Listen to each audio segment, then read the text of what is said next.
भारत में कुछ स्थान ऐसे हैं जो केवल पत्थरों से नहीं बने, वे आस्था, त्याग और पुनर्जन्म से बने हैं। सोमनाथ मंदिर ऐसा ही एक स्थान है।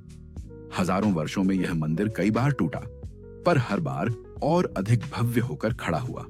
आज हम जानेंगे सोमनाथ बार बार कैसे बना, क्या है इसके पीछे का रहस्य।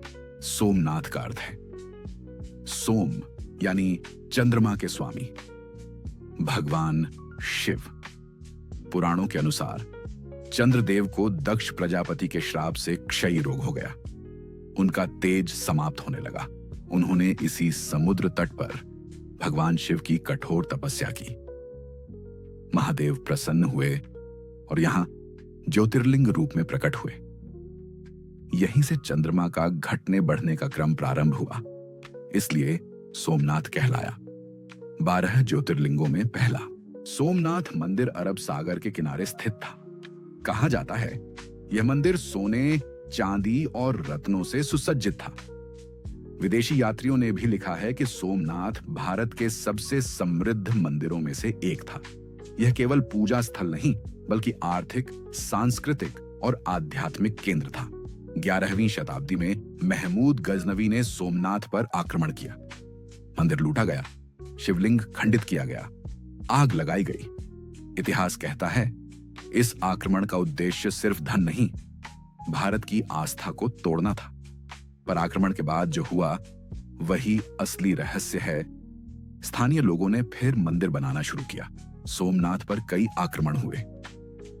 अलग अलग सुल्तानों द्वारा अलग अलग कालखंडों में हर बार मंदिर गिराया गया, लेकिन हर बार कुछ वर्षों में फिर खड़ा हुआ।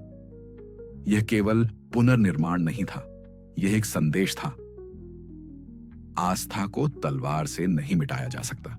इतिहास में कई बार शिवलिंग को खंडित किया गया, पर शिव भक्तों का विश्वास था शिव न लिंग में सीमित है, न पत्थर में। इसीलिए हर विनाश के बाद नया शिवलिंग स्थापित हुआ। सोमनाथ एक मंदिर नहीं, एक चेतना बन चुका था। मुगल काल में सोमनाथ कई बार खंडहर में बदल गया। सरकारी संरक्षण नहीं था, पर भक्त थे। वे चुपचाप दीप जलाते, जल अर्पित करते। मंदिर भले न हो, आस्था जीवित रही।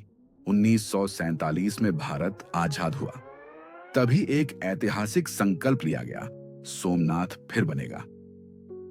इस संकल्प के पीछे मुख्य भूमिका निभाई सरदार वल्लभ भाई पटेल ने। उनका मानना था जो राष्ट्र अपने आस्था स्थलों को नहीं संभालता, वह आत्मसम्मान खो देता है।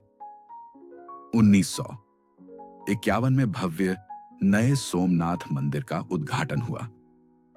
समुद्र के सामने गर्व से खड़ा नव सोमनाथ, क्योंकि यह सिर्फ ईंट पत्थर नहीं, यह करोड़ों लोगों का विश्वास था। यह शिव की चेतना थी। जो टूटता है वह भौतिक होता है, जो बार बार बनता है वह आध्यात्मिक होता है। सोमनाथ हमें सिखाता है गिरो, टूटो, पर झुको मत, क्योंकि जो शिव से जुड़ा है वह नष्ट नहीं होता। वह हर बार नया रूप लेकर खड़ा होता है।